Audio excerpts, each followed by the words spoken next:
Imagina esto, un país en ruinas devastado por la guerra, con una economía en pedazos y una esperanza casi nula.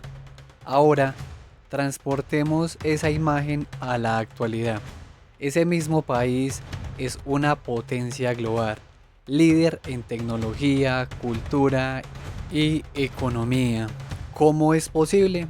Estamos hablando de Corea del Sur. En este video vamos a desentrañar el asombroso milagro del río Han, explorando 6 décadas de un crecimiento que desafió todas las expectativas. Prepárense para un viaje a través de la historia, las políticas y las decisiones que convirtieron a Corea en el dragón económico que es hoy.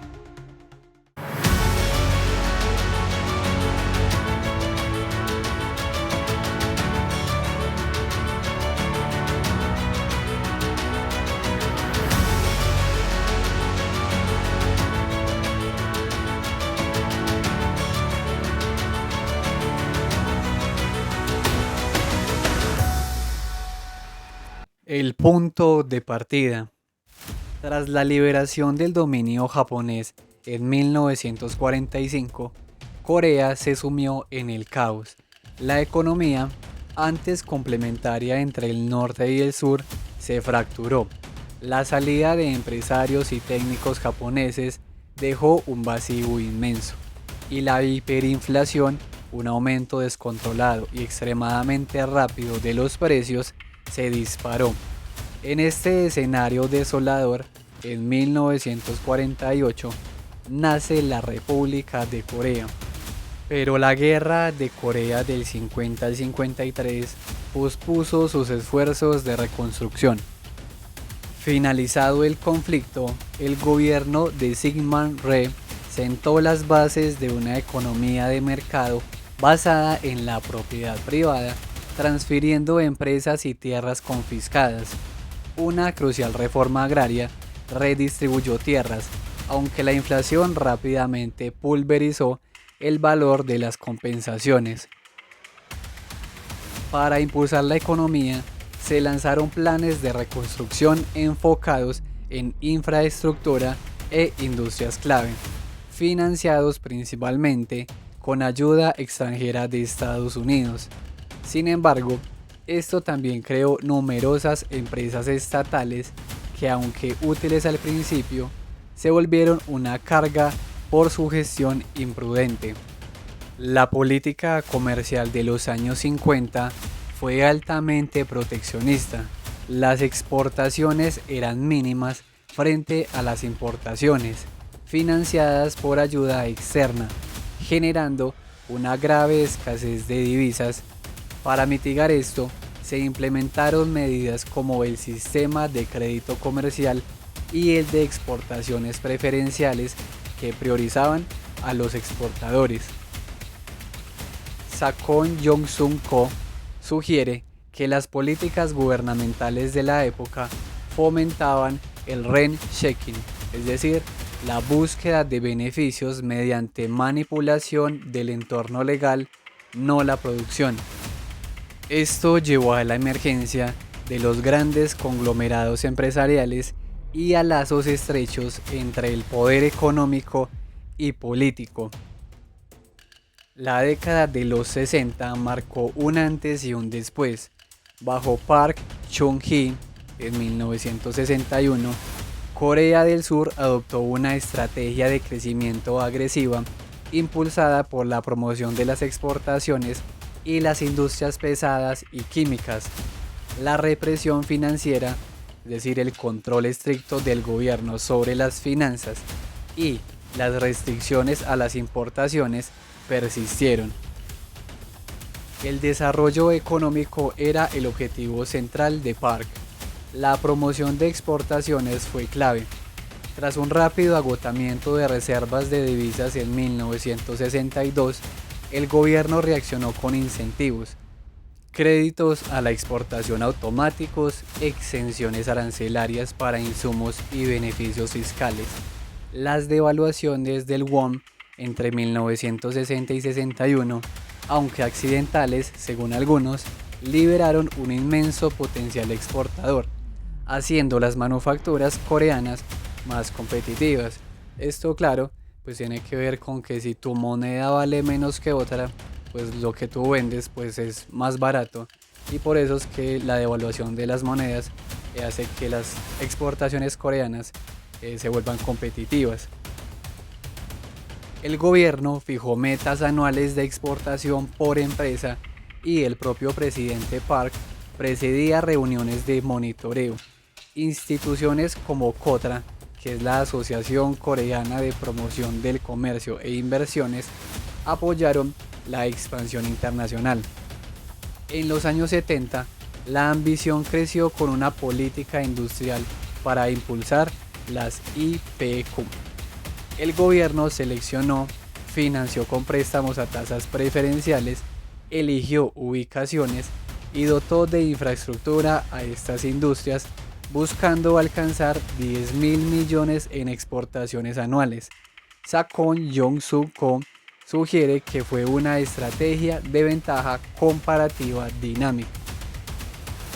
Las restricciones a las importaciones se mantuvieron para proteger industrias y controlar déficits comerciales.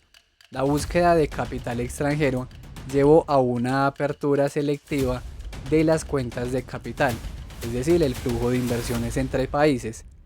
Leyes como la de estímulo a entradas de capital extranjero dispararon la deuda externa. Pasó del 4% del PIB en 1962 a casi el 40% en los 70. Aunque se buscó atraer inversión extranjera directa, esta se mantuvo baja. A pesar de la intensa represión financiera, hubo aspectos favorables: estabilidad macroeconómica, derechos de propiedad privada bien definidos y gran inversión pública en educación e infraestructura. El gobierno confió en empresas privadas, minimizando la burocracia. Bueno, como vemos, este fue un plan muy parecido a la estadounidense para desarrollarse, es decir, proteccionismo. Como ya vimos en el video de la economía estadounidense, ese video que muestra cómo se desarrolló precisamente luego de la guerra civil de 1861 al 65, lo que hace Estados Unidos es generar muchos aranceles para proteger esa industria que se estaba desarrollando en el norte, y con ello es que en el siglo XX puede entonces convertirse en una potencia. El giro, estabilización y liberalización. Con el fin del impulso a las industrias pesadas y químicas en 1979, Corea del Sur debía evolucionar hacia una economía de mercado más abierta. El gobierno de Chung Do-hwan redujo su intervención apostando por el mercado y la competencia. La estabilización macroeconómica se volvió la prioridad. El quinto plan quinquenal del 82 al 86 se centró en estabilidad y crecimiento impulsado por el sector privado. Las industrias pesadas y químicas enfrentaban sobrecapitalización. El gobierno intervino con coordinaciones de inversiones en sectores como el automotriz, ofreciendo rescates a empresas en reestructuración a través de bancos estatales. La racionalización industrial continuó en los 80, limitando entradas y apoyando financieramente a industrias clave. La liberalización financiera, aunque gradual, cobró impulso. Antes de 1997, el mercado de capitales interno estaba cerrado a extranjeros. A partir del 93, el plan en 3 fases para la liberalización fue impulsado por el deseo de unirse a la OCDE y acelerar la globalización. Sin embargo, la apertura pre-crisis se centró en préstamos a corto plazo. La apertura del mercado de bienes se reanudó en el 84. Con superávit en cuenta corriente, Corea redujo restricciones cuantitativas y obtuvo estatus de nación favorecida por el GATT en el 90. El arancel promedio se redujo drásticamente. A mediados de los 90, la liberalización era comparable a la de la OCDE. aunque la agricultura seguía protegida. El objetivo era aumentar la competitividad nacional, no el bienestar del consumidor. A mediados de los 90, una intensa campaña de desregulación dio más protagonismo al sector privado, facilitando la adquisición de tierras por inversores extranjeros. La crisis financiera asiática del 97 lo cambió todo, forzando una reestructuración económica y desregulación masiva. La respuesta del gobierno se centró en reestructurar los sectores empresarial y financiero, buscando ayuda internacional. La economía se recuperó con un crecimiento del 10.7% en el 98, impulsado por exportaciones y políticas expansivas. Las reformas incluyeron la reestructuración empresarial, la reforma financiera, regulador unificado, criterios estrictos para préstamos improductivos, fondos masivos y la reforma laboral, fin de conflictos y derechos laborales básicos, desmantelando restricciones a despidos colectivos. Estas reformas impulsaron la eficiencia económica, con un aumento en la productividad total de los factores. El futuro de Corea del Sur depende de pasar de un crecimiento extensivo a uno impulsado por la innovación y la productividad, especialmente en servicios y pymes, manteniendo la estabilidad financiera, la salud fiscal y la liberalización. Es vital atraer más inversión extranjera directa y establecer redes de seguridad. La apertura financiera se aceleró en los 90. Corea buscó desarrollar su industria, liberalizando el mercado de divisas y abriendo mercados financieros a inversores extranjeros. Desde 1999, la Ley de Operaciones en Divisas permitió la mayoría de las operaciones de cuenta de capital. Se flexibilizaron restricciones y en 2006 el gobierno aceleró la liberalización para crear un centro financiero e internacional, el WOM. La liberalización del mercado de capitales también avanzó. Desde los 80 se permitió a bancos y empresas de valores extranjeros establecer sucursales. La adhesión a la OCDE en el 96 impulsó mayor apertura, con un plan para eliminar barreras a las inversiones extranjeras en cartera, es decir, las inversiones en acciones y bonos sin control de las empresas y también las inversiones directas. Para el 98 se eliminaron límites a inversiones extranjeras en acciones y se abrieron bonos del gobierno y obligaciones privadas. Estudios muestran una relación positiva entre entradas de capital extranjero e inversión local, pero subrayan la necesidad de estabilidad financiera ante los riesgos del libre flujo de capitales. Ahora adentrémonos en el inicio del siglo XX, es decir, desde la crisis económica del 97 hasta el 2009, la última década los últimos 15 años de la economía de Corea del Sur. No la voy a abordar en este video, quizás en uno próximo lo haga. Corea del Sur ha enfrentado dos grandes crisis, la asiática del 97 y la global de 2008. La crisis financiera asiática del 97 fue una catalizadora para resolver problemas estructurales. Sus causas incluyeron el manejo irresponsable de los bancos, conflictos éticos por vínculos político-empresariales, la creencia de que los grandes grupos eran demasiado grandes para quebrar y la falta de un sistema económico justo. El alto crecimiento dependía de préstamos extranjeros excesivos, la mayoría a corto plazo, y el sector manufacturero coreano tenía un endeudamiento del 400%. El impacto fue devastador: depreciación del won, desestabilización de empresas y bancos, contracción de la producción y reducción de calificaciones crediticias. Las respuestas políticas se centraron en reestructurar los sectores empresarial y financiero y buscar ayuda internacional. Se endurecieron políticas monetarias y fiscales para estabilizar el tipo de cambio. Se creó un organismo regulador unificado para bancos, valores y seguros.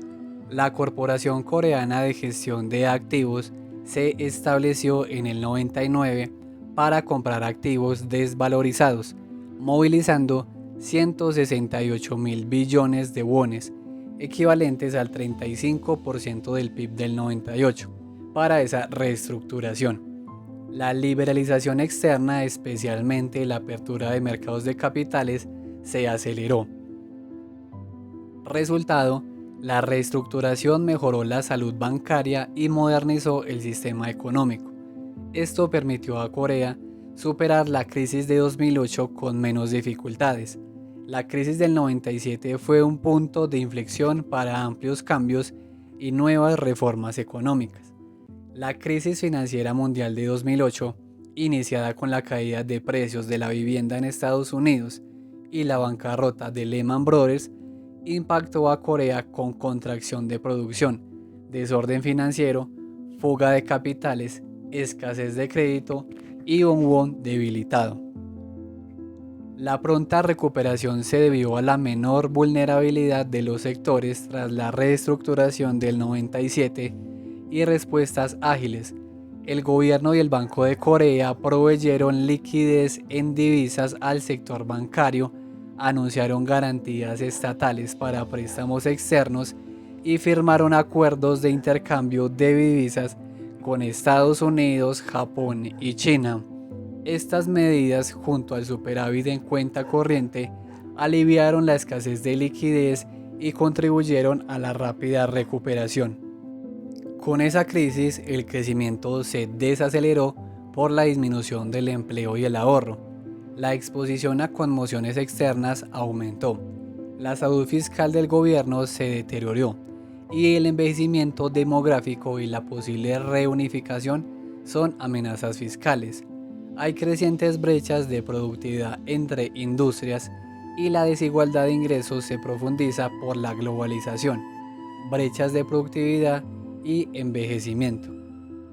Luego de este pequeño recorrido, lo que vamos a hacer ahora es analizar, estos mismos años, pero por sectores. Primero vamos a analizar, la evolución industrial que hubo en Corea del Sur, luego la política económica, aspectos sociales y así sucesivamente abordaremos, otros puntos clave para adentrarnos un poco más en cómo se desarrolló el país. El desarrollo industrial de Corea del Sur fue una industrialización acelerada que transformó su economía en 6 décadas. Cambios estructurales. Tras un estancamiento, la economía creció rápidamente en los 60, liderada por la manufactura. La participación de las manufacturas en el valor agregado y el empleo creció. Dentro de las manufacturas, las industrias pesadas y químicas aumentaron su participación a expensas de las industrias ligeras. La composición de las exportaciones cambió drásticamente. En 1970, ligeras al 70%, IPQ 13%, en 2008 ligeras 6%, IPQ 92%. El IPQ son las industrias pesadas y químicas. Corea logró entonces un crecimiento comprimido con una rápida caída de la razón de Hoffman, que es la relación ligera-pesada. Factores clave. El surgimiento temprano de empresarios que vieron oportunidades en mercados internacionales y nacionales fue fundamental. Una mano de obra abundante y cualificada proveniente del sector agrícola permitió a las industrias intensivas en mano de obra ser competitivas. El crecimiento se atribuyó a la rápida acumulación de capital basada en una elevada tasa de ahorro, financiando la brecha ahorro-inversión con endeudamiento externo. El gobierno realizó cuantiosas inversiones en infraestructura y educación, una política correcta. Además, el rol del gobierno fue activo. Intervino, pero confió en empresas privadas para la ejecución de proyectos, lo que minimizó la burocracia. Campaña de las industrias pesadas y químicas en los 70. Esta campaña buscó profundizar la industrialización y mejorar las exportaciones, aumentando la participación de las IPQ, que incluyen las IPQ, pues la siderúrgica, los metales no ferrosos, maquinaria, construcción naval, electrónica y química. Requirió entonces más energía, trabajadores capacitados y tecnologías, volviéndose un problema la dependencia del petróleo con la crisis de 1973 y la del 79. La campaña impulsó a los chaebol a invertir sin considerar rentabilidad, llevando a excesos. Generó insolvencia futura y obstaculizó la banca. A fines de los 70, la sobrecapitalización de las IPQ llevó a coordinar inversiones y racionalizar la industria. Los rescates gubernamentales aumentaron el riesgo moral y fortalecieron a los chaebol. Aún hoy se debate si esta campaña fue cable o si el éxito se debió a la orientación a las exportaciones. Los nuevos retos y las futuras direcciones desde el 90 al 2000. En los 90, Corea buscó desarrollar industrias de tecnologías avanzadas y mejorar la productividad. El sector de las TIC creció rápidamente, mostrando capacidad sin política industrial dirigida y hacia tecnologías propias. La globalización, con la entrada a la OMC, la OCDE y la crisis del 97, aceleraron la apertura, creando oportunidades manufactureras, pero dificultades para primarias y ligeras. Causó bipolarización de industrias y crecimiento sin empleo por recolocación de producción. La industria coreana se enfocó ahora en modernización y nuevos mecanismos de crecimiento, con un consenso en tecnologías avanzadas, partes, materiales y servicios basados en el conocimiento. Se lanzaron programas para fomentar nuevas industrias y el crecimiento verde. El rol futuro del gobierno ya no es acertar al ganador, sino eliminar obstáculos al emprendimiento, corregir fallas de mercado y crear condiciones para empresarios. Desafíos continuos incluyen un sistema de innovaciones basado en el mercado, mejorar la educación, modificar el marco normativo de servicios y reorganizar la asistencia a las pymes. Ahora hablamos sobre la política económica que adoptó Corea del Sur. Los primeros años, es decir, la década del 50, tras la liberación y la guerra de Corea, vieron la economía surcoreana en caos. Dependía de la ayuda extranjera, principalmente de Estados Unidos para su reconstrucción. La política comercial era altamente proteccionista con tipo de cambio sobrevaluado y restricciones a las importaciones, financiando déficits con ayuda externa. El gobierno buscaba autosuficiencia promoviendo la sustitución de importaciones, es decir, el modelo Easy que ya vimos en la historia de México. En la promoción de exportaciones e industrialización del 60 al 79, la política se centró en el crecimiento, usando la represión financiera para apoyar a exportadores e industrias pesadas y químicas. Hubo un cambio drástico hacia la promoción de exportaciones, impulsado por devaluaciones de la moneda. El gobierno implementó diversos incentivos, metas, reuniones presidenciales, instituciones como COTRA, tasas preferenciales y autorizaciones por pérdidas y mermas. Aunque las importaciones se mantuvieron proteccionistas, el crecimiento fue impulsado tanto por exportaciones como por importaciones. La estabilización y liberalización en los años de la crisis, es decir, 1997, marcó un giro. El gobierno buscó consolidar el crecimiento sobre la estabilidad, iniciando la liberalización de importaciones y reduciendo aranceles. También promovió la inversión extranjera directa y la cooperación económica regional. Se anunciaron planes para la internacionalización y participación en el nuevo orden comercial. Desde la crisis económica hasta 2009, la crisis financiera asiática aceleró la liberalización y las reformas. Se reestructuraron los sectores empresarial y financiero. La inversión extranjera directa fue intensamente promovida. Corea del Sur firmó numerosos acuerdos de libre comercio, como con Estados Unidos y la Unión Europea. La apertura económica aumentó significativamente. La liberalización agropecuaria y del sector servicios también se impulsó. La rápida recuperación de la crisis financiera del 2008 se atribuyó a la reestructuración post-97 y a las respuestas ágiles. De cara a los desafíos y tareas futuras, Corea debía hacer su mercado más favorable a la inversión extranjera, acelerar las negociaciones, crear redes de seguridad y continuar con las reformas, liderando la liberalización global y la cooperación económica regional. Desarrollo territorial coreano. En este sentido, podríamos destacar que el desarrollo de parques industriales y la migración a Seúl en la década de 1960 se inició como el primer plan de desarrollo económico quinquenal. El gobierno concentró la industria en regiones con alto potencial de crecimiento como Seúl, Incheon y Ulsan, para usar eficientemente los recursos limitados. Se construyó el primer parque de exportaciones en Gurodong, Seúl. La población de Seúl creció significativamente y la tasa de urbanización nacional aumentó del 37% al 51%.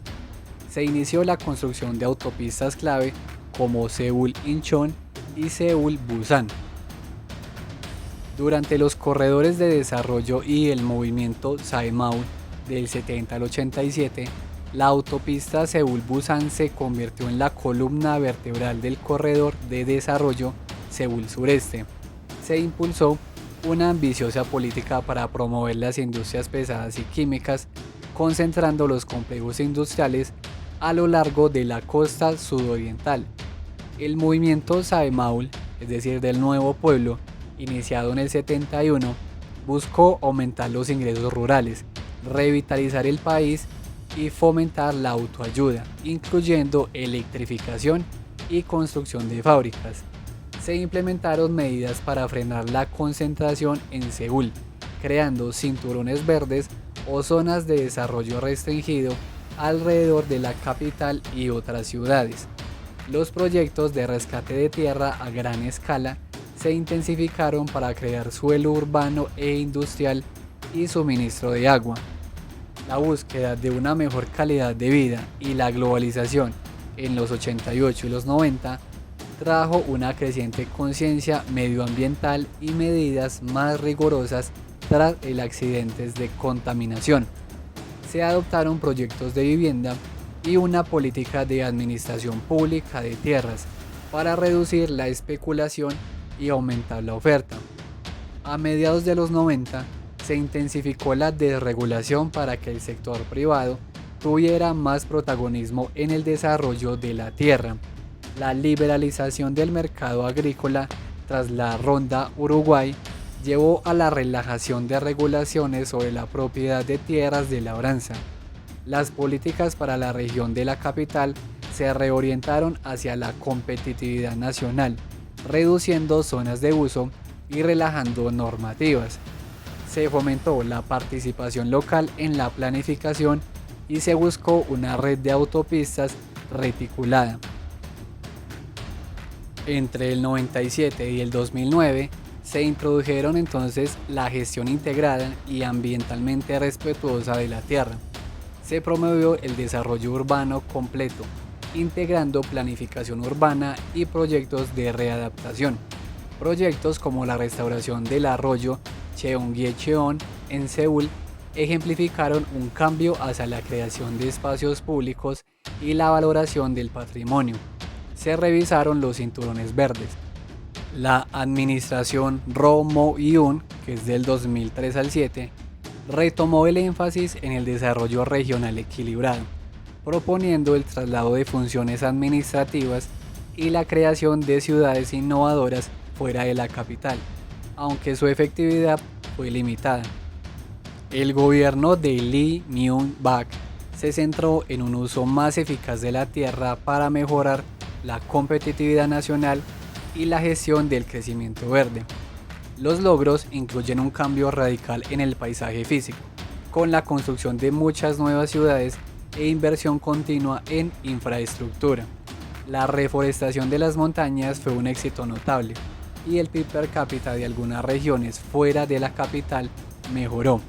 Sin embargo, hubo desafíos. El gobierno tuvo menos éxito en estabilizar los precios de los bienes inmuebles y en fomentar el crecimiento regional verdaderamente equilibrado. Las políticas a corto plazo para la especulación a menudo aumentaron la incertidumbre. La concentración de la población en la región de la capital persistió. Aún se necesita armonizar el desarrollo regional con el mercado y construir infraestructuras de servicios en las comunidades. La dimensión social. La política social de la República de Corea ha evolucionado significativamente en estas 6 décadas, logrando un desarrollo de amplia base junto a su crecimiento económico. Esto abarca áreas como población, educación, mercado laboral, bienestar social, asistencia sanitaria y participación femenina. En cambios demográficos, la población de la República de Corea creció de 20 a 49 millones entre el 49 y el 2009. El gobierno implementó medidas de control poblacional al inicio de la industrialización, pero las revirtió a mediados de los 90 por un abrupto descenso en la tasa de fecundidad. La exitosa expansión del sistema educativo fue clave en la industrialización y democratización de Corea, considerada esencial para el milagro del río Han. El sistema se desarrolló en 4 etapas: infraestructura del 45 al 59, apoyo a la industrialización del 60 al 79, las reformas del 80 a fines de siglo y la globalización del siglo XXI. La Ley de Educación Básica del 49 estableció una estructura inspirada en el modelo estadounidense. Pese a esfuerzos, la reforma educativa sigue siendo un problema social importante. La mayoría de los jóvenes alcanza la educación superior. Un desafío es mejorar la calidad descentralizando el sistema y empoderando a padres y estudiantes. En el mercado laboral, las políticas opresivas desde los 60 hasta los 80 contribuyeron al alto crecimiento y creación de empleos, pero también generaron inestabilidad política. Desde la liberación se formaron sindicatos. Durante la Guerra de Corea se promulgaron leyes laborales progresistas. El gobierno militar suspendió leyes y disolvió sindicatos en el 61, restringiendo derechos básicos. La opresión sindical se intensificó en los 70 y los 80. En el 87, el compromiso de ampliar derechos civiles provocó estallidos de conflictos laborales y las leyes se revisaron relajando las restricciones. La crisis del 97 aceleró las reformas. Se legalizaron despidos por gestión y se redujeron restricciones sobre trabajadores eventuales, mientras se restablecían derechos básicos. La tasa de empleo ha crecido continuamente, impulsada por el crecimiento económico y la creciente participación de las mujeres. Un desafío es suavizar el fuerte contraste entre trabajadores del centro y de la periferia, flexibilizando la protección del empleo y fortaleciendo las iniciativas de bienestar social. El sistema de bienestar social ya contaba con un esquema básico antes de la crisis del 97, incluyendo el programa de protección de medios de vida y 4 programas de seguro social. Durante el dominio japonés se implementó el primer programa de asistencia pública moderno. Aunque la prioridad fue el crecimiento, se establecieron leyes sociales en los 60. La ley del seguro médico en el 76 se revisó para incluir participación obligatoria en el 77, expandiéndose progresivamente. La Constitución del 80 estableció compromisos firmes del Estado en una red de seguridad social, aumentando el gasto. Los planes nacionales de pensiones se implementaron en el 88, alcanzando cobertura universal en el 99. El sistema de seguro de empleo del 95 completó los 4 tipos principales de programas de seguro social incluyendo subsidios de desempleo. La crisis del 97 aumentó la conciencia pública sobre la necesidad de una red de seguridad social robusta. En los servicios de asistencia sanitaria, la calidad mejoró rápidamente. Inicialmente el país optó por un sistema basado en principios de libre mercado. En los 70 el seguro social obligatorio marcó un gran cambio y el seguro médico nacional cubrió a toda la población en el 89, logrando cobertura universal en solo 12 años. Esto subrayó el compromiso nacional con el derecho a la asistencia sanitaria. A fines del 2000, la asistencia sanitaria fue vista como un servicio social y una industria con potencial. Hoy los servicios son similares a los de países desarrollados. La participación económica y social de la mujer fue importante, especialmente en industrias ligeras en los 60. El desarrollo económico y social aumentó sus posibilidades de participación política y social. La Constitución del 48 consagró el derecho a voto y la Ley de Normas Laborales incluyó la protección de maternidad y prohibición de discriminación. La Ley de Igualdad de Oportunidades en el Empleo del 88 fue un punto de inflexión. La Ley Marco para el Desarrollo de la Mujer del 95 institucionalizó políticas de mujer y responsabilidad gubernamental. Se introdujeron cuotas de acción positiva y la Ley de Igualdad de Oportunidades se amplió para apoyar la conciliación trabajo-familia. Esto, junto a políticas de apoyo a empresarias y retorno al mercado laboral, provocaron cambios positivos. Así, hemos recorrido entonces un camino bastante asombroso, de las cenizas de la guerra a la vanguardia de la economía global. La historia de Corea del Sur es un testimonio viviente de cómo la voluntad política, la inversión en capital humano, una estrategia de desarrollo audaz y una adaptación constante pueden transformar por completo el destino de una nación. Desde las políticas proteccionistas iniciales y el impulso de las IPQ hasta la liberación y la reestructuración post-crisis, cada etapa ha sido una lección. Corea nos enseña que el camino del desarrollo está lleno de desafíos, pero con visión y resiliencia, los milagros económicos sí son posibles, y lo más fascinante es que este dragón sigue evolucionando. Hasta la próxima.